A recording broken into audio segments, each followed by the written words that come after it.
Okay, welcome to podcast number 1 of the Crystal Report. This is, in some ways, it's 25 years in the making, 25 years in the gaming industry, both as a casino owner, working with many technology companies to innovate and bring progress to the gambling industry. What is the Crystal Report? It's, for me, it's a celebration of the gambling industry. It's unedited, it's real, and it's about the people and technologies and various progress points along the way that make the gambling industry what it is. What better way to start this off than with a very special guest to me, someone who's been a mentor, someone who's worked with me in the casino industry as a sportsbook operator, Lou D'Amico. So welcome, Lou. Thank you, Stephen. Yeah. Pleasure to be here. Yeah. So we're gonna explore a little bit about the sportsbook business and about Lou and his journey. 43 years in Las Vegas. Is that right? That is correct. 43 years. I guess this coming April, Wow. 2018. My wife and I and my old English sheepdog, who were living in New York at the time, decided to make the move. With the sheepdog and $1,200 in my pocket. Well, I've heard that story before. Yes, you have. A lot of people ended up in Vegas with just a few bucks in their pocket and found their way. Tell me, when I say the gambling lifestyle, what does that mean to you? Well, to me, the gambling lifestyle is people. Well, let me digress a little bit. Living in New York, I was brought up with all the great teams that they had. I was a big Brooklyn Dodger fan, a Yankee fan, a Jets fan, the New York Knicks. So it was ingrained in our DNA as far as gambling. Growing up as a kid, playing cards on the stoop that we would have in Brooklyn. Going to the racetracks was in our DNA at that time also. So when you're born with that, it just automatically transcends to coming out here to Vegas, where gambling was and still is the Mecca gambling capital of the world. Right. So, and when you got to Vegas 43 years ago, what was Vegas like? Vegas was like maybe about 210,000 people that lived here. I was very fortunate and lucky that I've had my grandparents and my aunts and uncles that came out during the 1950s. So they kind of paved the way. And then my parents came out, I believe it was 1970 or 1971. Mm-hmm. So I was very fortunate to have family here at that time, whereas a lot of people maybe during that time period didn't. So we had the family structure, which was very important, that basically for me kept my feet on the ground and focused. Mm-hmm. Great. And a lot of people, when they think of Las Vegas in the early days, they think of movies like Casino, they think of organized crime. Did you feel any of that? Did you see any of that in your early days? Early on, I didn't. Maybe a few years later, I did see stuff like that. And like I said, 1975, I didn't know what I was going to do here in Las Vegas, but I did know I had a wife and, of course, a dog to support at that time. But my uncle told me, he says, why don't you go to dealer school and learn how to deal craps? I says, okay, that sounds interesting. He says, you could probably make a lot of money doing that. Went to dealer school, probably an 8 weeks it took to learn how to deal craps. And then went out on auditions. You had to audition downtown at that time. You couldn't actually audition on the strip because really young dealers were not good enough, basically. Mm-hmm. So you learned how to deal quarter craps downtown, and auditioning on a Saturday night or a Friday night could be unbelievable. But unfortunately, I was not able to obtain employment at that time. So after failing at that, basically, after maybe 2 or 3 months, still looking for work, my uncle asked me, do you know anything about sports and race? I says, yes, of course I did. He says, well, go see this gentleman at the Stardust at that time. His name was Marty Kane. Mm-hmm. And he's running the book over there. And tell him, who you are, and let's see what he can do for you. I did go over. And he says, okay, sign up tomorrow. We'll put you to work tomorrow, which I was quite shocked. I said, okay, great. So I worked there in their sportsbook at that time, and very busy. I didn't know Frank Rosenthal at that time, but until a few years later. But on one Sunday, we had a busy football season, and it was the book at that time where everybody went to. And one Sunday, we're busy handwriting tickets and cashiering bets, winning bets, and I did see Frank Rosenthal and his entourage basically walk by the book. Tell everyone who Frank Rosenthal is. Frank Rosenthal at that time was running secretly the Stardust Hotel and Casino. Okay. He did not, I don't believe he had a gaming license, but they kind of put him in food and beverage manager or something like that of a title to run the casino. So he walks by with his entourage and basically points at the counter at myself and about 4 or 5 other employees. At the end of my shift and at the end of the shift of these other employees, we went out to punch out on a time clock, and there was a pink slip waiting there for us. I said, what's this? You guys are fired. I said, for what? What'd we do? Nothing. No, that was it. So I went home quite disappointed and called my uncle. I says, this is what happened. He says, well, I'll see what I can find out. He calls me back and says that Frank Rosenthal wanted to hire more females into that role that I was doing, which was really just a basic ticket writer writing bets. I said, okay, now what do I do? He says, well, go see this other friend of mine, John Bennett, at the Rose Bowl Racebook, where the Wynn property sits right now. Years ago, so I go and meet John Bennett at the Rose Bowl Racebook. And I tell him who I am, and he says, okay, can you start tomorrow? Sure. And I worked there for about 5 years, but I learned a lot, met a lot. I found out that Frank Rosenthal, who was running the sportsbook at that time at the Rose Bowl, either couldn't get a gaming license or refused to go up for a gaming license, and he had to leave and was making bets or booking bets at the Rose Bowl without a license. So they shut down the sportsbook end of that race and sportsbook. So there was no sportsbook at the Rose Bowl Racebook during that time period. And I didn't know that at that time until maybe a year or so later. So what was the backstory on Frank Rosenthal? Frank Rosenthal was basically grew up in Chicago as a bookmaker, a bettor, a gambler. That's where he became friends with Tony Spilotro.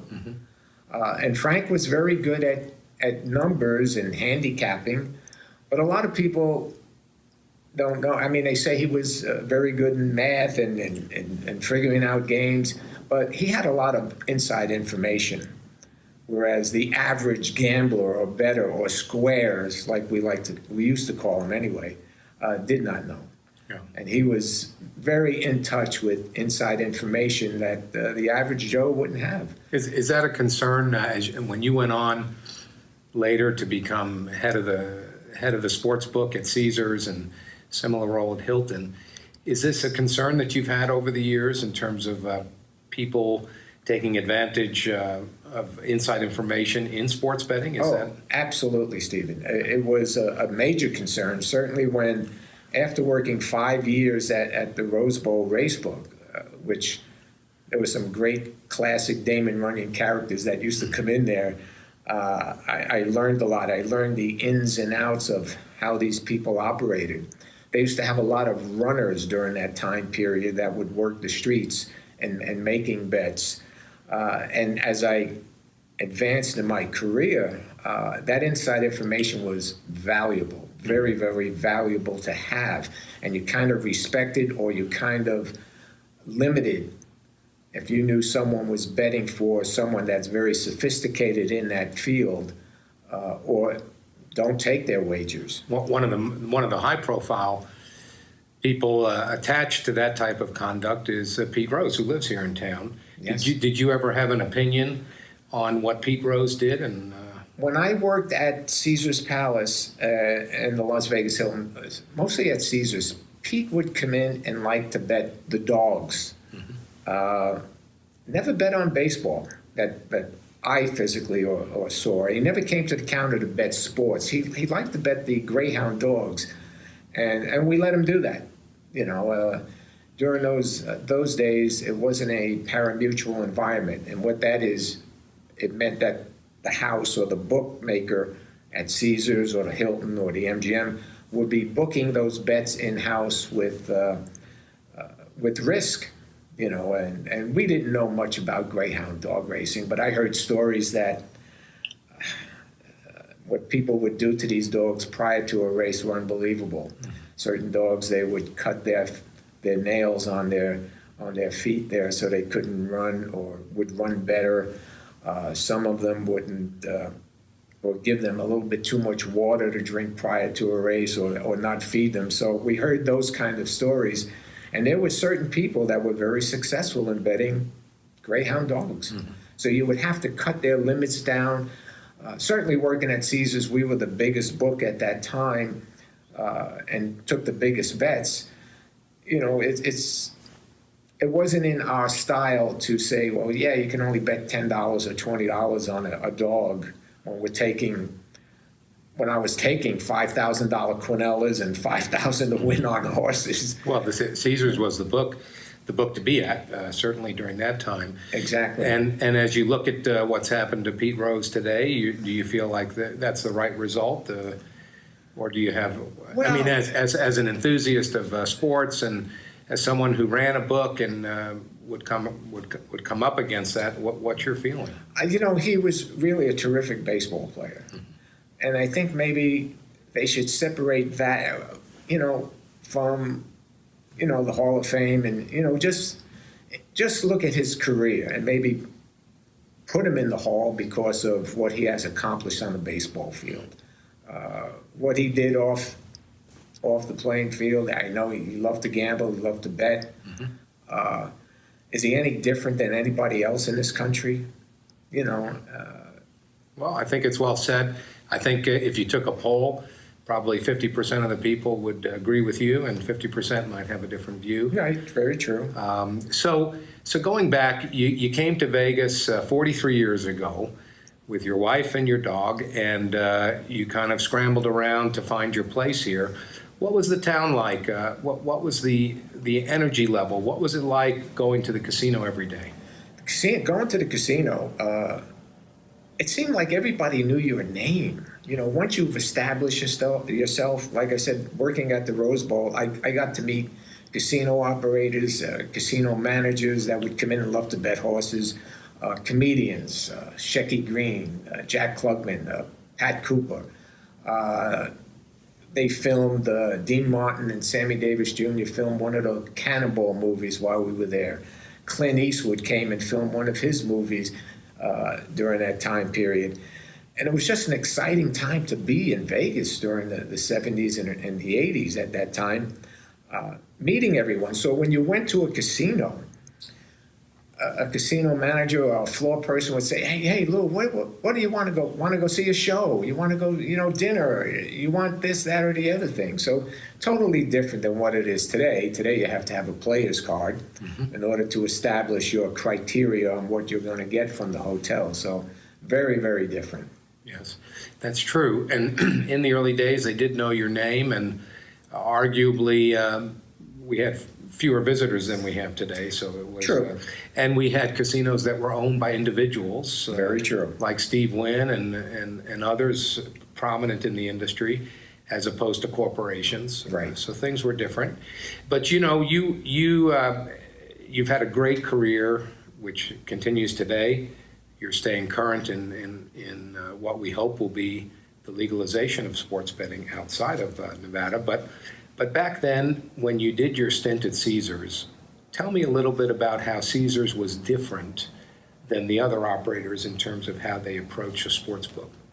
Caesars at that time, and I worked under the direction of Terry Lanny, who was our chairman of the board, and Henry Gluck, who was co-chairman of the board also. They knew the importance of the race and sports book. And Terry told me numerous times, he says, Lou, we're not in the gambling business. And I kind of looked at him, with surprise, and he says, we're in the entertainment business. And what Terry did and Henry Gluck did with me and the marketing team at Caesars at that time was I was going to be the spokesperson for the race and sports book, but also for the property. And they knew how important that was for that Caesars brand to be out there. And I think, if I remember correctly, we were in the top 3 as far as a name brand at that time behind Coke and Disney, Disneyland, Disney World. So they knew how strong that brand was. And they knew that every time there was an event at Caesars, and we had many of them, many boxing events, hockey events, tennis events, Evel Knievel events, or whatever they were, they knew that I had to get out there and somehow promote odds on these events and speak to the media to promote that Caesars brand. And that's all I was to that property as far as myself. I was the messenger, so to speak. Well, still to this day, McGregor and Mayweather was a spectacle that brought people out. So still today, there's a philosophy that sporting events, so whether it be UFC or boxing or esports, as we're going to talk about a little bit later, there are sporting events that serve as entertainment and bring people to the casinos. Right. To this day. And I think Caesars learned that early on. I know I did early on when we had the Hagler-Leonard fight, and I believe that was back in 1987, April of 1987, which was one of the biggest boxing events that we've had at that time. And Caesars promoted it months in advance. We had a press conference with Ray Leonard and, of course, Marvin Hagler, and promotion and marketing, and then the media went crazy as far as that fight because Ray Leonard, I think, was retired for a number of years, coming out of retirement to fight Marvin Hagler. Leading up to that fight, we had not only the sports book inside, but we had out by the tennis courts betting stations, right, where people would come in to the stadium that we built out there for this mega fight, making their bets and wagers. Mm-hmm. And it was just a phenomenal time. Today you go and, I don't know, you've got the Super Bowl, of course. You've got the playoffs. You've got NCAA basketball. Were those as big back then? They were. NCAA basketball, especially in the month of March Madness, was always a major event. Kentucky Derby during that time period. Caesars at that time, we would have Kentucky Derby parties for our customers, invite them from all over the country in a big ballroom with food and drinks and bands and special handicappers that would come in to handicap the race. Super Bowl, the same thing. We would bring in John Madden, and retired football players. Well, these were the celebrities. They were at that for time. The fans. Exactly.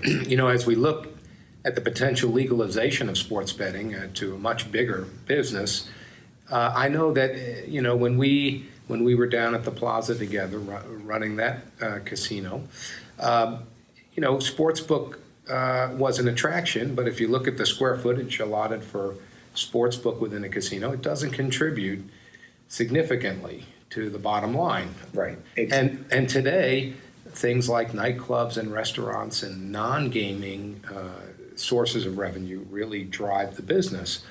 Do you see that changing? Do you think that we'll return back to the days where casinos viewed sports and fan engagement as real entertainment? And I think they have to, Stephen, and I'll tell you my reasons why. Again, I worked, like I said, at the Rose Bowl Racebook, then I worked at the Dunes Hotel. We had a sports book there. Then I went to Caesars in 1985 to 1994, which was a moment in time. I was very fortunate at Caesars during that time period to book big bets, this, that, and the other thing, and of course, bringing in customers because of the Kentucky Derby or Super Bowl. When I worked for your property, that was a challenge back in 2000, trying to remember, 2004. That was a challenge. And I knew the square footage, you're exactly right, doesn't compare to the slot area, the casino area, the poker rooms and things like that. So I had to do something different. And I realized early on in my career at Caesars that you had to think out of the box. And if you don't think out of the box, you're just going to be another sports book or race book. There's nothing going to distinguish you. So what I did when I was at your property, prior to the football season, we put up, and it was the first to put up the 16-week season for every football team for the whole 16 weeks. Now that's standard, but at that time. That is standard, and it was never done before. It was a lot of hard work. I worked diligently with my staff, with the odds maker at that time, Kenny White, and we got a lot of notoriety and attention with that nationwide, which was the key. So that's one example of thinking out of the box. Another example, of course, we put up our Kentucky Derby Future Book months in advance prior to anybody else, or the Breeders' Cup months in advance. Of course, you go to outside the U.S. You go to the U.K. or you look at what a company like Paddy Power does, and they have you betting on the outcome of entertainment shows, the outcome of political events. You see that in the future? Actually, I'd done that when I was at Caesars. Yeah. I got called to do, for entertainment purposes only. We were the first, again, to put up Grammy Award odds, which has never been done before. And we did that, and we put it out there for entertainment purposes only. Now, I'm going back to 1988, 89, a long time ago. So a lot of the things we did back then, they come out years later. And that's why I say you have to think out of the box. If you just take what guys like myself did or Jimmy Vaccaro did from the 70s, 80s, and 90s, you're not going to make that transition of thinking out of the box. You got to think marketing constantly, every day. It's not only sitting behind a counter, taking bets and booking and looking at a computer screen. What do you think? You think that if in fact the Supreme Court this summer says other states can legalize sports betting, do you think that will force the Las Vegas bookmakers to sharpen their tools and because they'll be competing now in a much broader marketplace? They'll have some competition in other states, but I think these other states will look towards Nevada as far as guidance and on how to do that. There are some very, very sharp and good operators that are running these books and running these hotels right now. And I'm sure properties like Caesars and the MGM, which have properties in a lot of these states that it might be legal, will certainly make that transition as smooth as possible. So, but I think hopefully it will expand sports betting nationwide. When Atlantic City opened up many years ago, they says Las Vegas is done. That's it. Forget about it. People from the East Coast are not going to come west. That didn't happen because Las Vegas was the Mecca. Yeah, we have Indian casinos. I give this speech a lot. We have approximately 1,100 casinos in USA, of which half of them are Native American casinos, run by about 125 tribes. We now have casino gambling in 44 out of 50 states.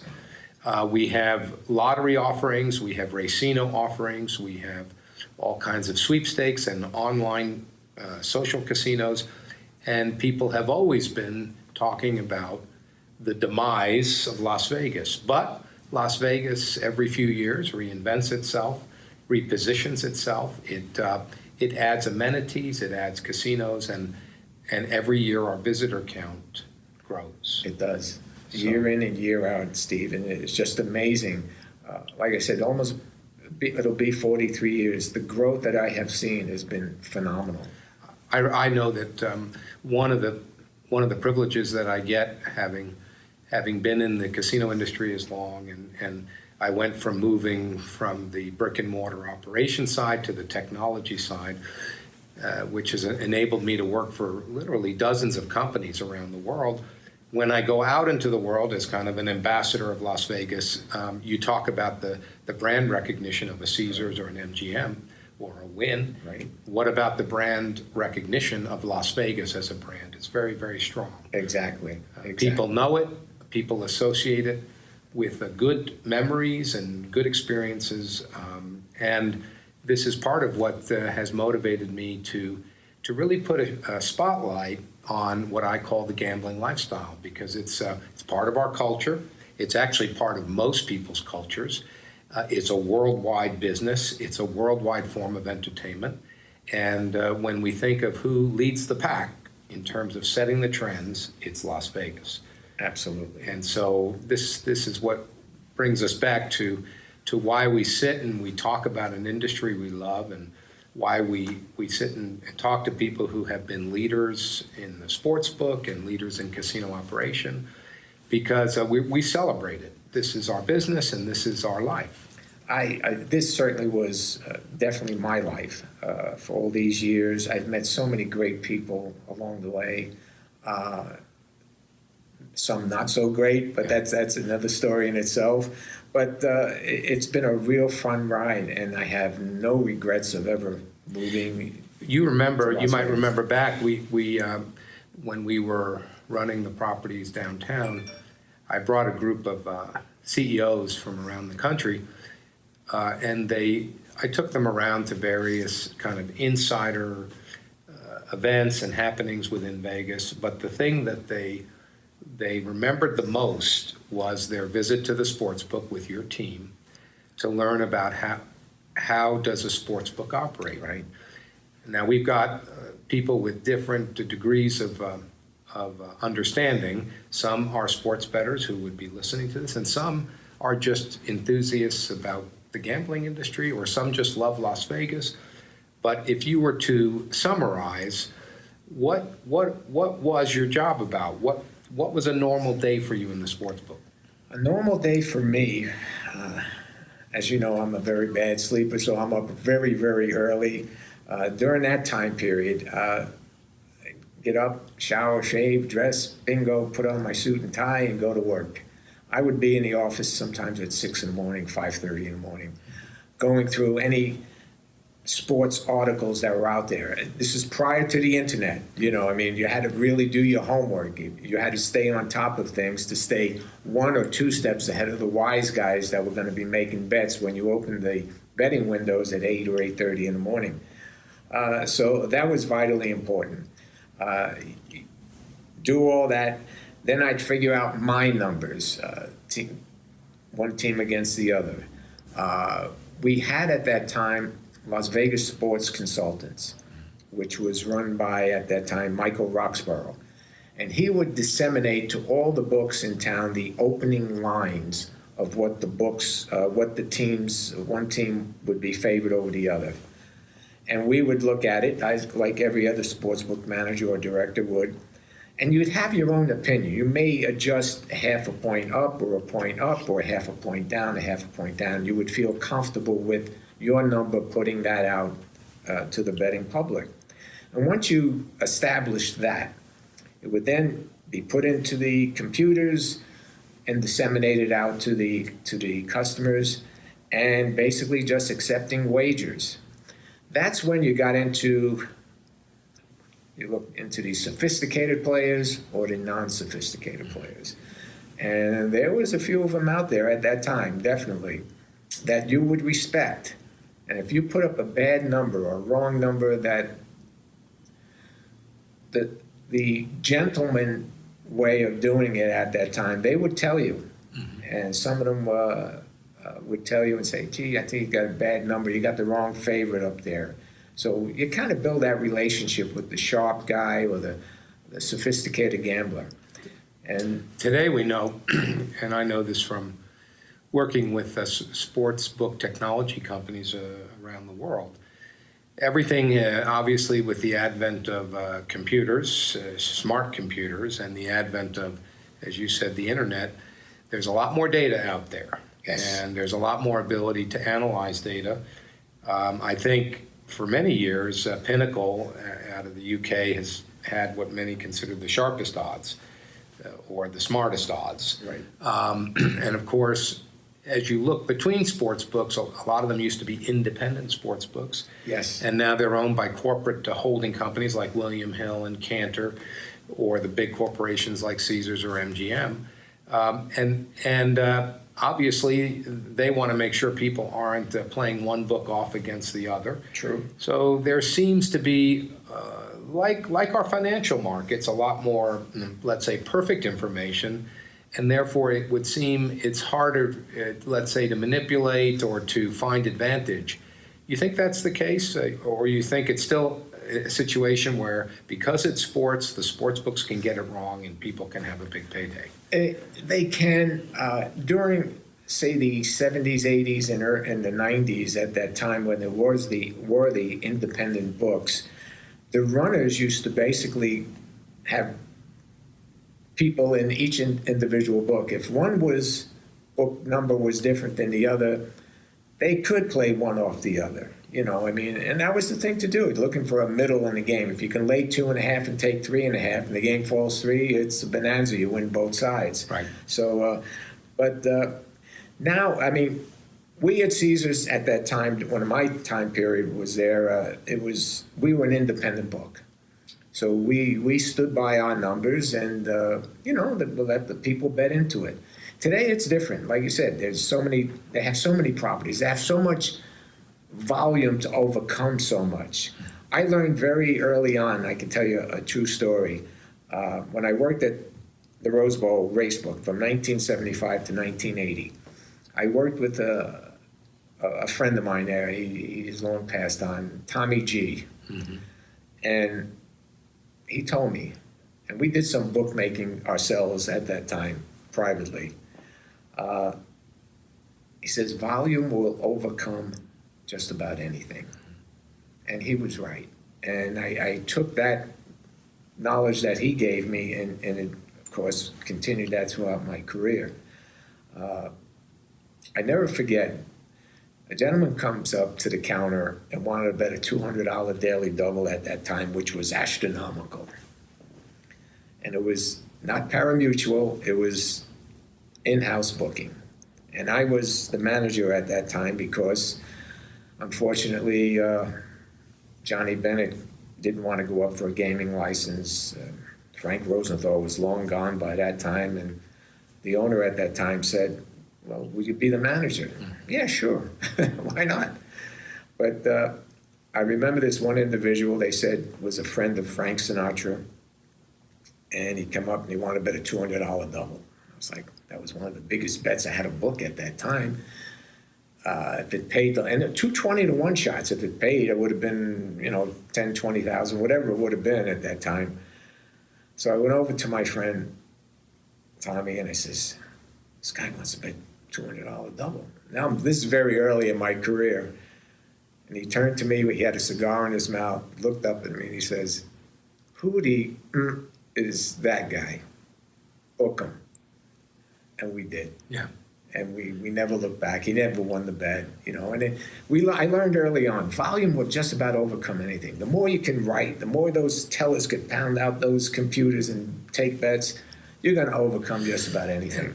And now, if let's say we go over to we like to meet from time to time at the South Point Sportsbook with Jimmy. They have 24/7 operation. They have a mobile app, Right. Like most of the sports books do in Nevada.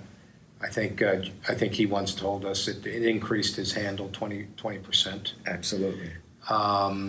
Obviously, if you look outside of the U.S., not only can you place a bet on any sports book you want mobily, but you can bet during the course of a game. Well, you can bet every 5 seconds. There again, I worked for Cantor Gaming back in 2008 to 2009, we were the first to put out mobile in-game betting, and which was never done before in Las Vegas anyway. So Cantor was the first, and we were the first to implement that here in Las Vegas. And now everybody has it here in Las Vegas. So certain things I'm kind of proud of that I've done in my career. The 16-week football season, the Cantor thing. We were also the first, when I was at Caesars, to pick the knockout round on a big boxing event. Nobody has ever done that prior to when I was there with my staff. I'm going to show you some.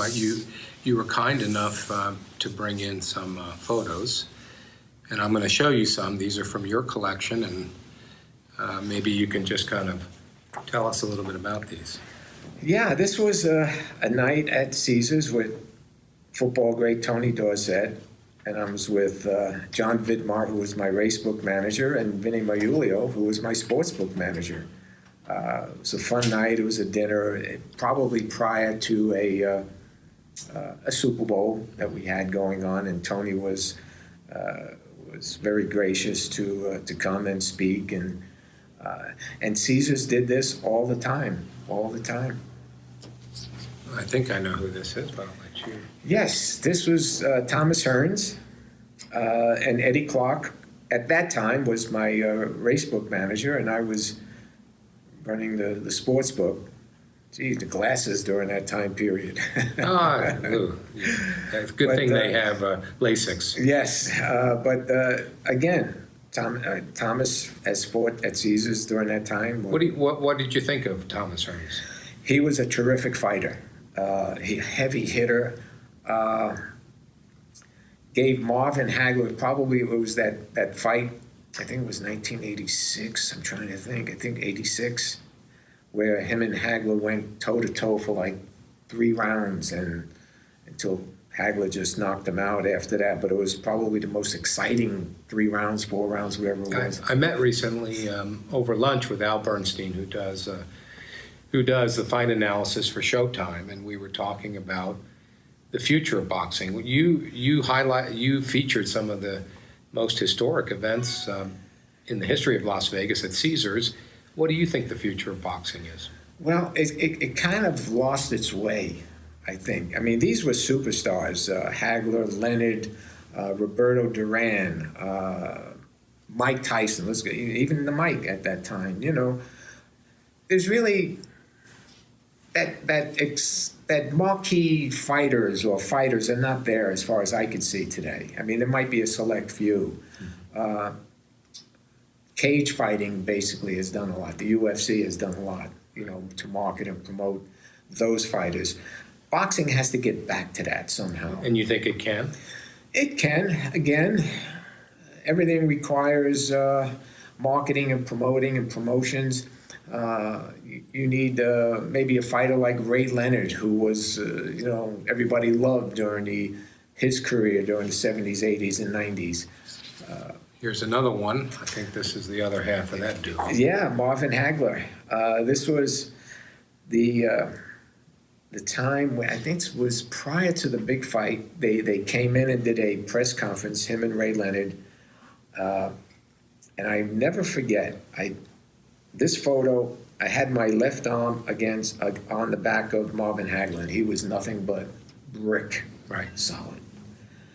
When I took the picture with Ray Leonard, very soft like myself. I'm saying, how can this fighter who hasn't fought in so many years gonna beat this fighter?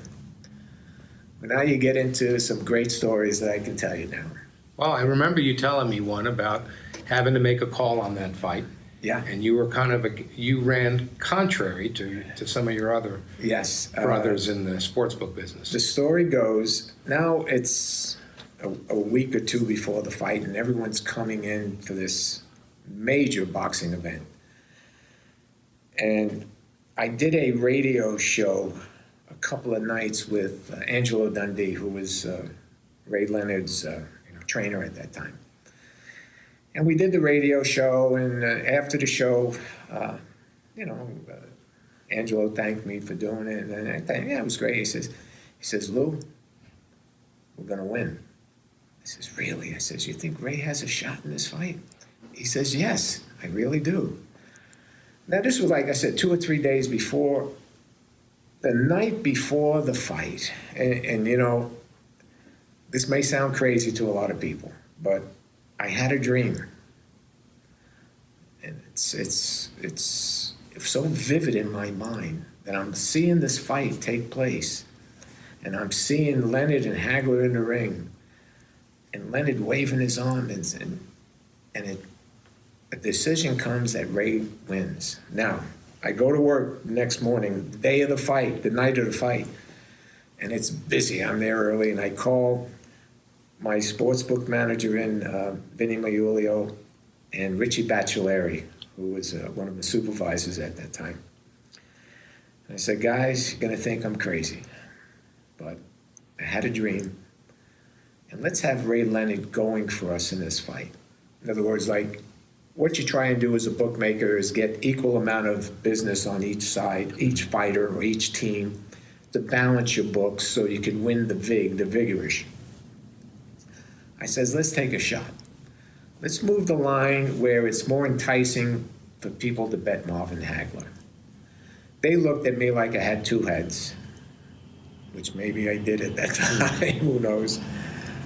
So the day goes on, and the betting is ferocious over the counter and out at the tennis courts, people coming into the fight.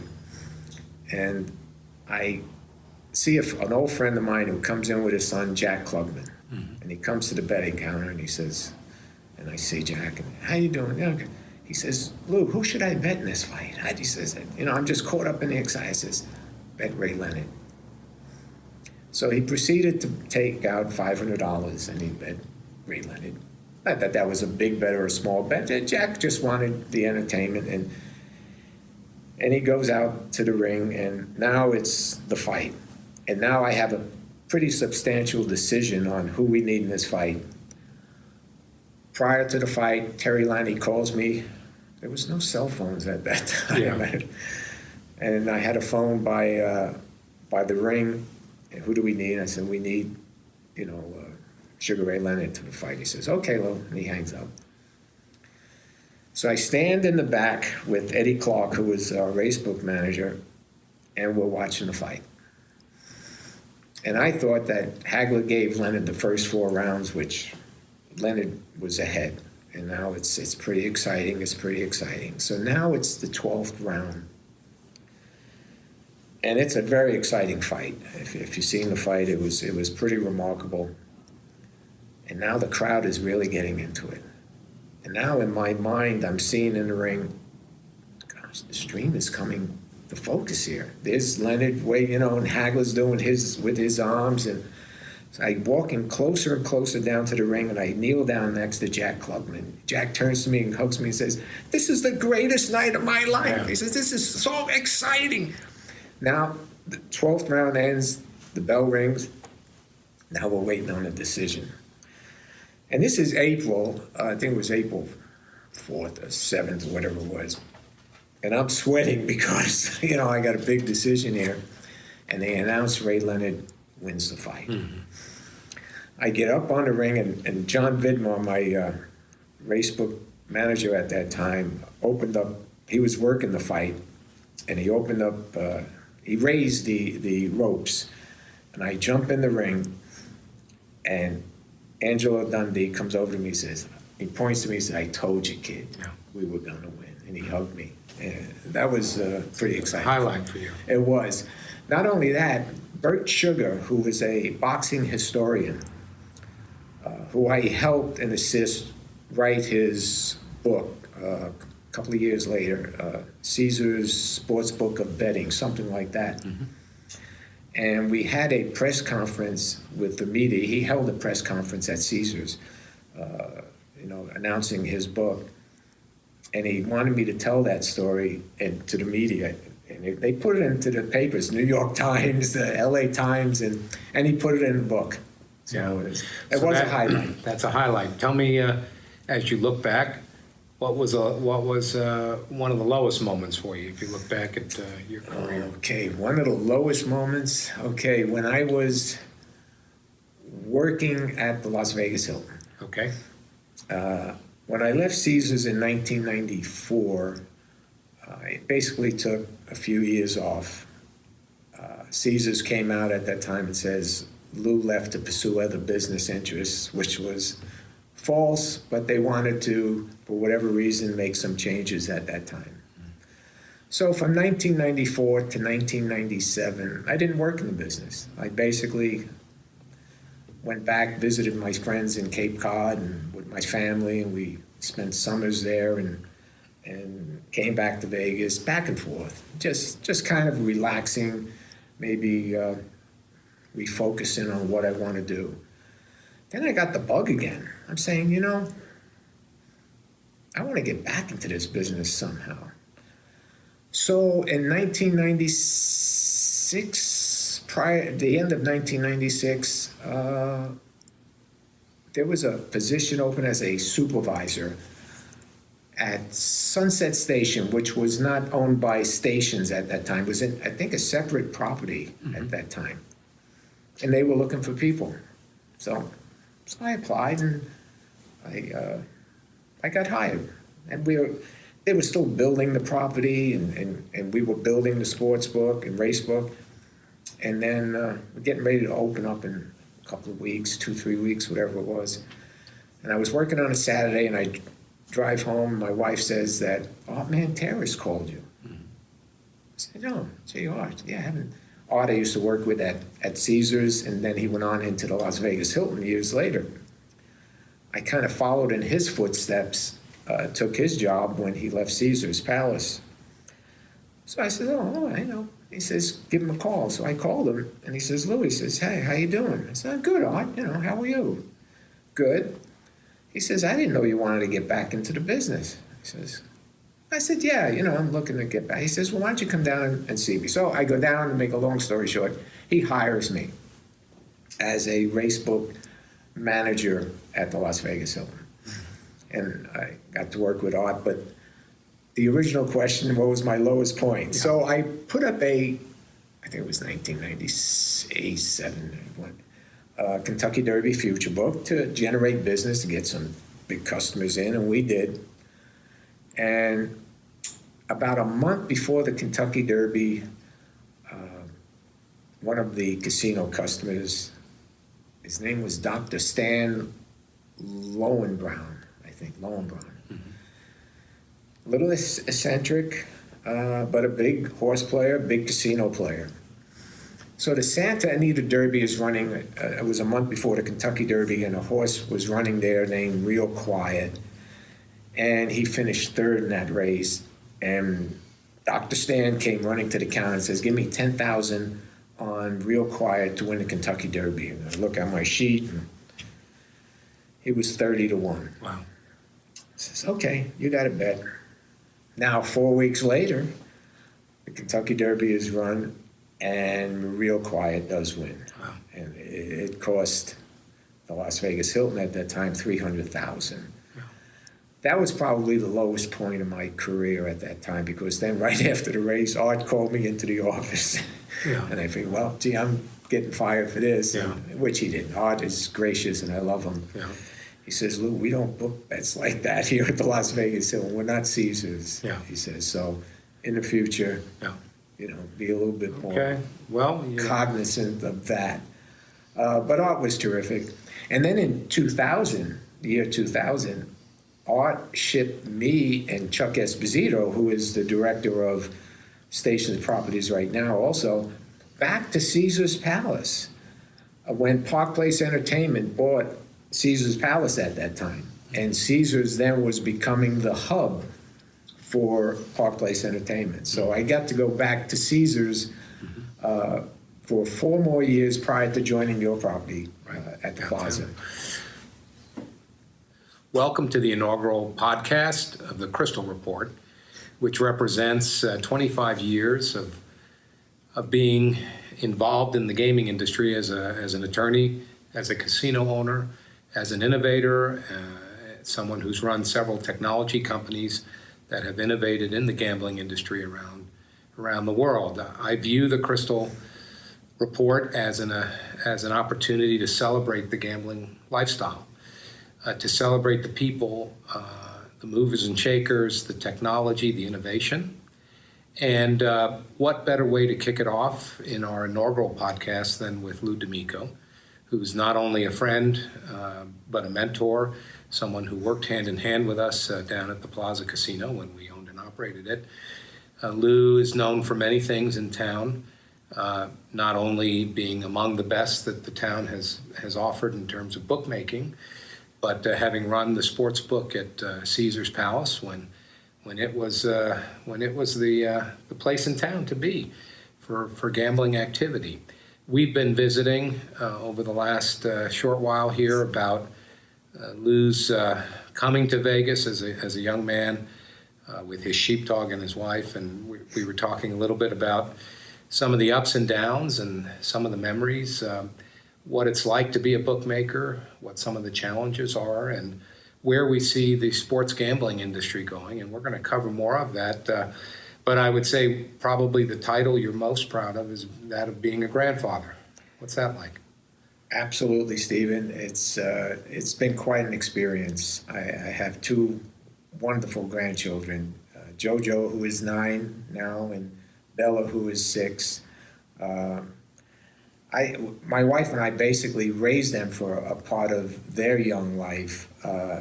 Back in 2009, when I left Cantor Gaming, and let me just go over a little quick story about Cantor.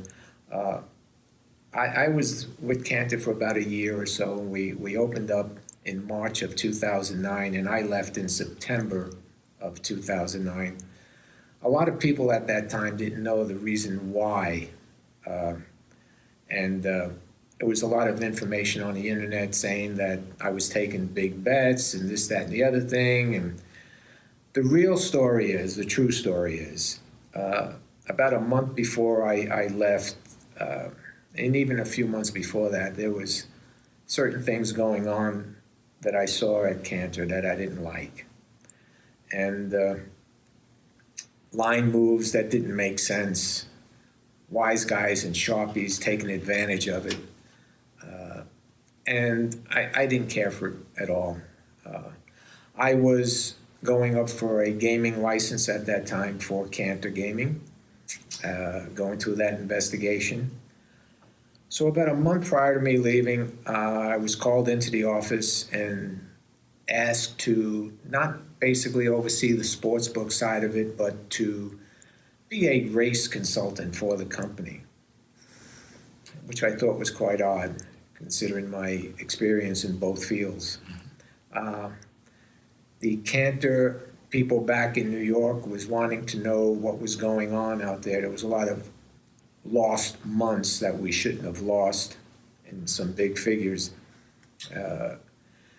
Then in about a month before I left, a friend of mine said, Lou, you may want to consider leaving because there's some FBI agents out there looking into some things.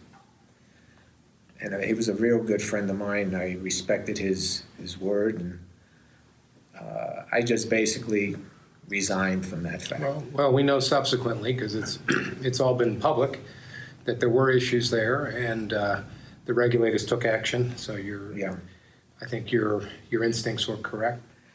They were. When I did leave, and the word spread around town that I left, and they published it in the newspapers and Gaming Today, and I got a call from the Gaming Control Board. One of the agents, Agent Montgomery, I think, who was doing the investigation on me, he asked me, he said, Lou, why are you leaving? You're going to a gaming license, and you just opened up in March, and this, that, and the other thing. And I told him, I says, I'd rather be homeless than to work for Cantor Gaming. And I left it like that. I think this is a good cautionary note. We talked at the beginning of this discussion about your early days, the Frank Rosenthals of the world. At that time, it was no secret that this was a town that was built by organized crime.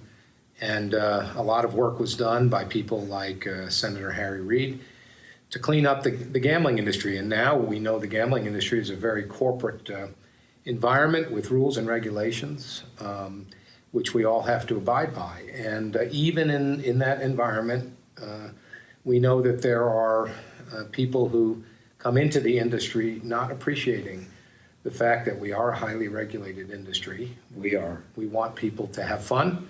We want people to gamble if that's how they have fun, but we want it to be done fairly. Exactly. And things at that time weren't being done fairly. And I wanted no part of it. Lou, we've alluded in our discussion about the evolution of the sports book, and there are a few things we've worked on together. In fact, I have a question from one of the followers on my Twitter at Stephen A. Crystal. Way says, what do you think about esports and sports betting? What's your esports?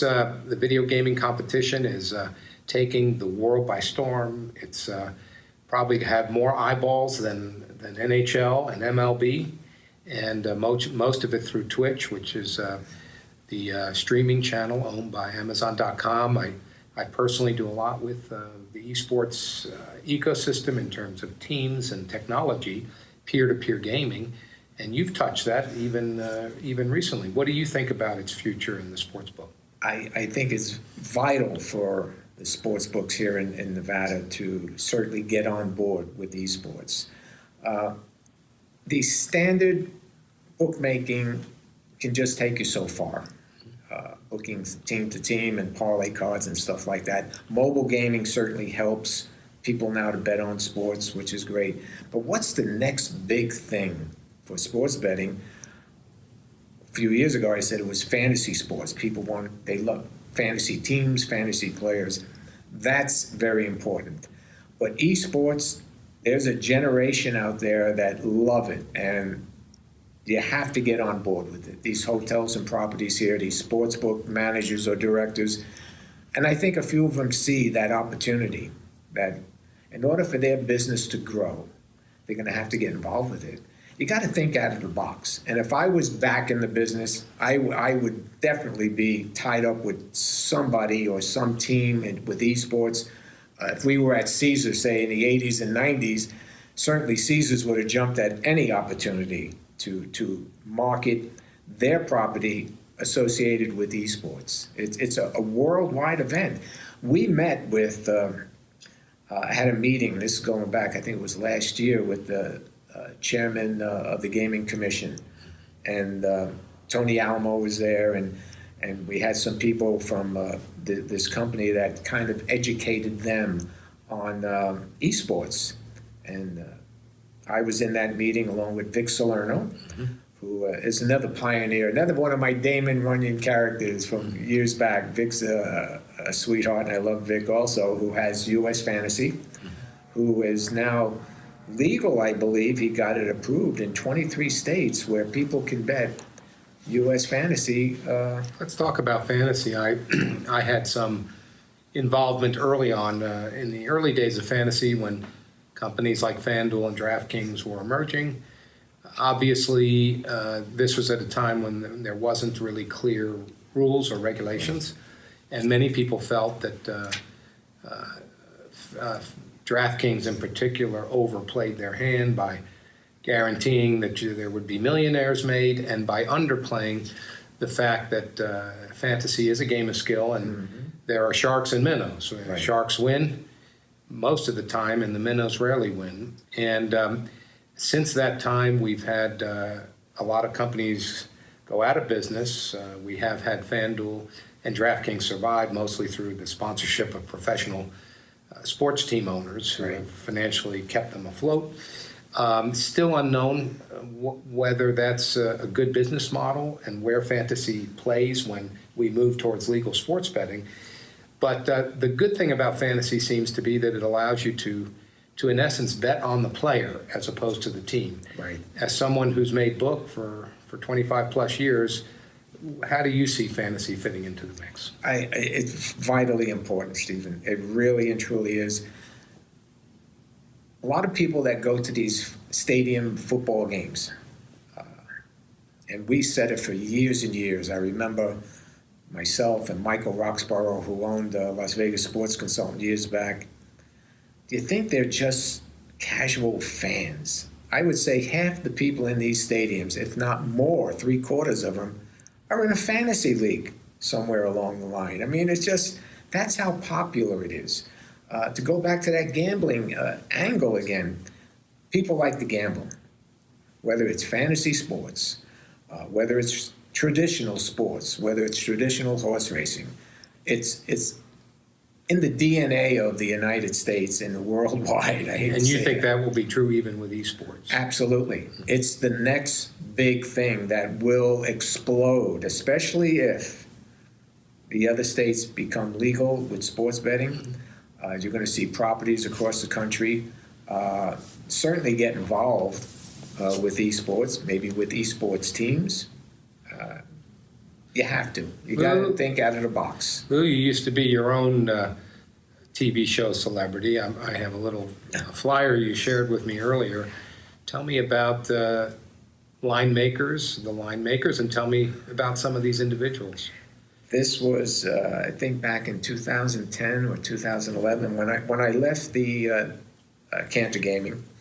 I got a call from Rich Rose, who used to be president of Caesars World Sports back in the 80s and 90s, and I'm a close friend with Rich. He said, Lou, he says, I want you to meet with Terry Lywicki. I said, who's Terry Lywicki? He says, oh, he's a friend of mine, so-and-so. He's thinking about doing a show. I said, okay. So we met, and he says, Terry needed me to get a hold of the guys that I knew in the industry that want to do a television show called The Line Makers that was going to be on Velocity TV. So I rounded up this crew here, which has many years of experience. Brian Blessing, who is basically, his forte is basically into radio and television. Mm-hmm. Jimmy Vaccaro, pioneer, classic Jimmy. Richie Baccelleri, who worked for me at Caesars and became a director at the MGM and the Palms Hotel. Mm-hmm. Kenny White, who bought Las Vegas Sports Consultants from Michael Roxborough, one of the premier line makers worldwide. Vinny Magliulio, who worked for me. He was my sportsbook manager at Caesars, and he went on. Now he works for the Gone People over at the South Point. And Ricky Heron, another pioneer, unfortunately passed on a few years ago. So that was fun to do that show for 1 year, and then for some reason Velocity didn't want to do it after that one season. But I noticed the South Point's opened up with Brett Musburger. Yes. Doing a radio show from there. Radio show from there on, I believe, a daily basis. And it's just, there's so much history here in Las Vegas, certainly with a lot of these guys, and there's so many stories that people around the country wanted to hear. Unfortunately, we didn't get into too many of the stories with the line makers. Maybe in the second year we would have, or the third year, but people, there's interest out there. Well, with the potential legalization of sports betting, I think we'll see more sports content. Yes. More people wanting to talk about it from the fan perspective. Sure. And certainly people who have expertise in making the lines. Yeah, and these guys do. They have so much experience. And even the existing ones that are operating the books now. There's some great ones out there. John Avello at the Wynn property, Jay Root at the MGM properties, Art Manteris over at Stations properties. These guys have 20, 30, 40 years into the business. I was just in the Sportsbook at Wynn with some friends who'd come down to watch the NFL playoffs. Newly renovated. I've never seen so many offerings in terms of the different lines they were offering. So many different proposition bets that you have to put up. Years ago, in the 70s, you just put up the two teams and the total in the game. That was it. And then you had to become creative. You had to put up more bets. head-to-head matchups, team against team, head-to-head matchups, even in the race book against horse. Again, I hate to say it, but I was a pioneer doing that in the early days. And John Avello continues that now at the Wynn property with his horses and derby props and stuff like that. You have to do that. You have to have a menu of, it's like going into a restaurant. If you only went in to have they only serve ham and cheese sandwiches here, gee, I'm not going to eat here. So the guys today, and you got to think marketing, think creative, think out of the box. There's got to be something out there that you got to do to bring customers in, get them excited to come to your book. You are not in the gambling business. You're in the entertainment business, guys, so follow that. Jonathan writes to my website, Stephen A. Crystal ESQ. He writes, European sports books are looking to get into USA. Do they have a big disadvantage not understanding North American sports? They might, with the internet, they should be up to par on what these guys do here in Las Vegas, in Nevada. So there's no secrets anymore.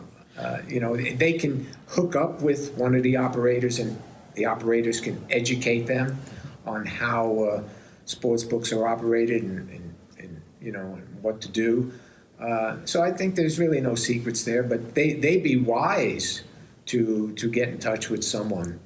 And in terms of if you're a young person in college, maybe looking for a career in the gambling industry and sportsbook, do you think there's going to be lots of opportunity for people to get into this business? I think if the states approve it, if I think it's next June, I believe, it goes up to the Supreme Court. It'll be this June. We'll get a ruling. A ruling on it.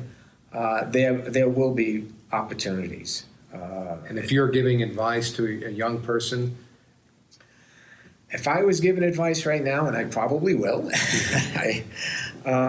stay in college, get an education, see what that ruling does. If you really have a passion, you got to have a passion for it. I had a passion for it. Jimmy Vaccaro had a passion for it. All these John Avellos, they have passion for what they do in this business. If you don't have that passion, then find another field. But if the Supreme Court changes things, changes that game plan somehow and says yes, then there's opportunities out there. Then I would say you're more likely to see someone who trained themselves to be a trader on Wall Street be someone who comes into the sports betting industry than someone who's just an enthusiast. Absolutely.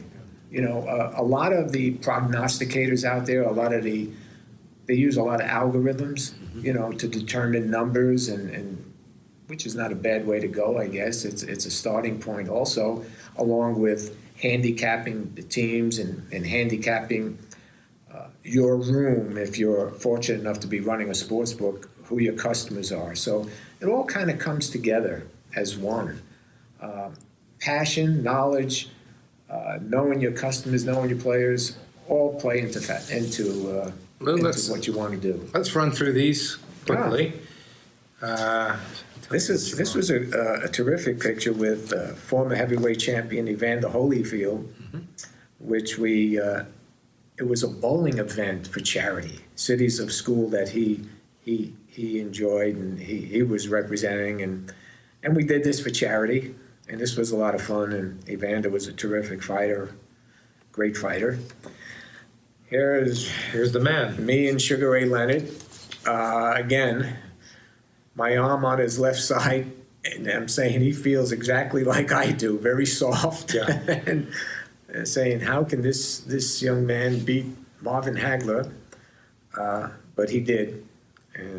Great experience with Ray Leonard.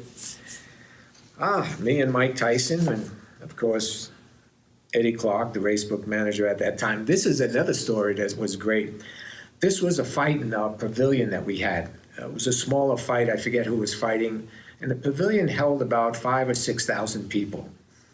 And Mike was there with Robin Givens. I think he was married to her at the time. And Mike was preparing for a fight a few months, from this time, I think 3 or 4 months later, and Eddie was a funny guy, and he told the Caesars photographer, he says, "We want to take a picture with Mike Tyson." Photographer goes over to Mike Tyson and says, "These two guys want to take a picture with you, to represent Caesars." Mike says no. Mm-hmm. Photographer comes back and tells Eddie and me, says no. Eddie, he was. I enjoyed working with Eddie many years. He says, "You go over and tell Mike Tyson that's Lou D'Amico. He's director of the Racial Sportsbook here. He wants a picture with you." And I says, "Eddie, don't tell him this." And the photographer goes over, and Mike agrees. Yeah. So we go over it. Now, the reason why Eddie wanted a picture with him, so we're standing there with a picture, and Eddie is pinching him to see if he's got any fat on him for this fight. Yeah, a little handicapping. A little handicapping, because Eddie loved to bet the fights. And Tyson's looking over at him prior to the picture. I'm saying, "Oh my God," because Eddie told me that's what he wanted to do, and he did it. And he did it. And we took the picture, and we thanked Mike. I said, "Thank you, Mike." I says, "Eddie, you could have got us." Well, he's a great Las Vegas citizen. Yeah, And he's done a lot of good for the town. Absolutely. He's and I saw Mike probably a couple of years after this at a concert at the Thomas and Mack, and I was in the dressing room with him. And Motown was still. I had a friend that worked for Motown Records at that time and took me to an event there, and Mike and I talked for a few minutes. They call this the Boys in the Book. Yeah. John Vidmar, myself, and of course Vinny Maiulio. Caesars took this photo and sent it out nationwide. It's a good-looking group there. But... Yeah, there were two great guys, and they still are. And we had some great moments at the Palace, and a lot of fond memories. Awesome. And the last one I have here is another event that we had with Magic Johnson. This had to be another boxing event, I believe. And they invited Irvin Johnson, Magic Johnson, to come in. And, of course, we had a picture with them, too. So it's 25 years. It's 43 years in Las Vegas. It's definitely you exemplify what it means to celebrate the gambling lifestyle. You've lived it. Yeah. Any regrets as you think about it? None whatsoever, Stephen. Like I said, there was some good times and bad times. I met a lot of people. I mean, a lot of people along the way, from celebrities to organized crime figures to bookmakers to gamblers to good friends, bad friends. I have no regrets whatsoever. Awesome. Well, it's good to know you over these years. We have many more years to do some fun things and help innovate in the industry we love. So at any chance I can do that, you can call on me anytime, Stephen. Thank you for kicking us off here in what I hope will be many, many informative podcasts about our industry and about the future. Sounds great to me. Thank you, Steve. Okay.